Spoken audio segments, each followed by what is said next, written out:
Моето име е Јосиф Дамјанов и ова е рубриката Прашања и одговори. Секој од вас кој што го интересира да постави прашање, да му дадеме одговор на тоа што можеби му е дилема или некој негов интерес во делот на активниот животен стил или исхраната, може да го направи користејќи го хаштагот #AskJosif или може да го направи истото користејќи ги моите профили и директните пораки во инбокс, а се разбира и можете да го направите тоа преку телефонските броеви на телевизија Телма.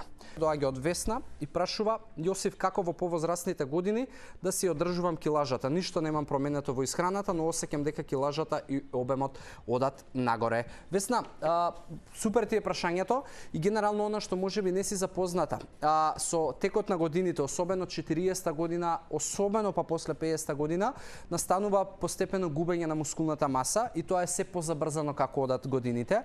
Тоа во превод значи дека колку повеќе мускулна маса ти губиш, толку повеќе се намалува твојот базален метаболизам. Односно, ако на 40 години твоето тело трошело 2000 калории дневно, карикирам, на 50 години ќе троши можеби 1800-1700.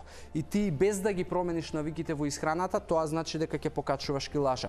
Затоа мој прв совет за луѓе кои што се веќе над 40, над 50 година, задолжително да имаат било каква физичка активност. Знам дека понекогаш во тие години луѓе ќе речат ајде моето помина, но не е баш така, се работи за не дека ништо не е поминато, туку се работи за квалитет на живење и секој од вас кој што има над 50 години, јас сум сигурен дека сака возрастните години да ги мине во здравје, во виталност, во добар квалитет и не поради вас само, туку поради и вашето потомство, затоа што е многу подобро да бидете од помош на вашите деца и внуци отколку да треба они да трчаат по лекарства и да ви помагаат по болници, затоа што можеби сте имале погрешен став да не се погрижите за себе.